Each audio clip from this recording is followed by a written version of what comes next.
Hello, hello, hello, hello. সবাই কেমন আছেন? সবাই তো ভালো আছেন। এবার ল্যাপটপে নিয়ে বিষয়। ল্যাপটপ ঠান্ডা রাখুন থেকে বাঁচুন।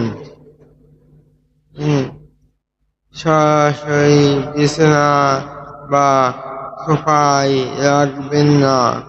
বিছানায় কম্বল বা সোফা ওপর ল্যাপটপ রেখে ব্যবহার করলে এর নিচে বাতাস চলাচলে বন্ধ হয়ে যায়।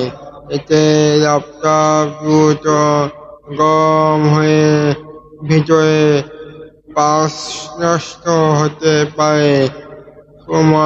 সবসময় টেবিল শক্ত সমতল সমতল জায়গায় অথবা পুলি ফ্যান ব্যবহার করুন। ধুলোবালি থেকে দূরে রাখুন। ফ্যানের বাতাসে ল্যাপটপের ভিতরে ধুলা জমে বাতাস চলাচল বন্ধ হয়ে যায়। এই বছরে অন্তত একবার কোনো ভালো সার্ভিস সেন্টার থেকে ভিতরে ফ্যান ও প্রশাসনে প্রশাসনে থার্মাল পেস্ট ঠিক করে নেন। ব্যাটারি 2 নম্বর, ব্যাটারি সঠিক যত্ন নেন। 100% চার্জ হয়ে গেলে প্লাগ করে ফেলুন।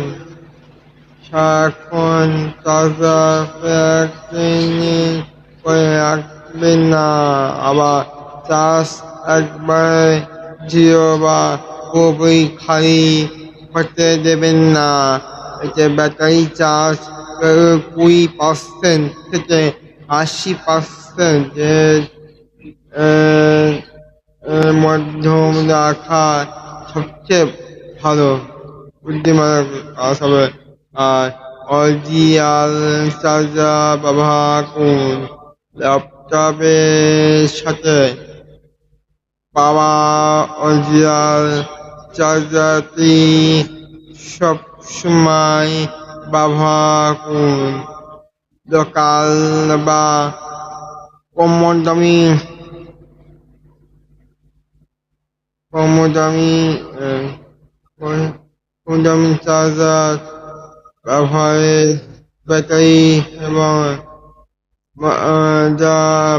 মাদারবোর্ড ড্যামেজ হতে পারে। এবার হার্ডওয়্যার স্ক্রিনের যত্ন, কিবোর্ড এবার স্ক্রিন পরিষ্কার রাখুন। মাইক্রো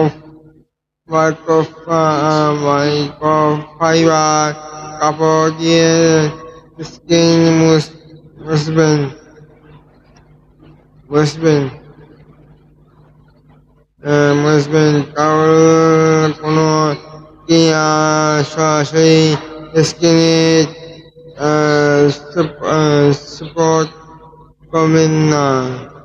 কিবোর্ডের উপর পর্দা রাখতে পারেন যাতে ধুলা বা পানি না ঢোকে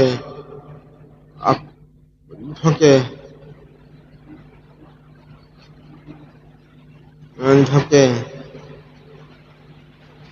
ধীরে ও সাবধানে ল্যাপটপের স্ক্রিন খোলার সময় কোন ধরনের তার না দিয়ে সবসময় ঠিক মাঝখান ধরে আস্তে করে খুলবেন। এতে স্ক্রিনের পলিশ ভেঙে যাওয়া ঝুঁকি থাকে না। যদি ভালো লাগে ফলো, লাইক করবেন, শেয়ার করবেন। ধন্যবাদ।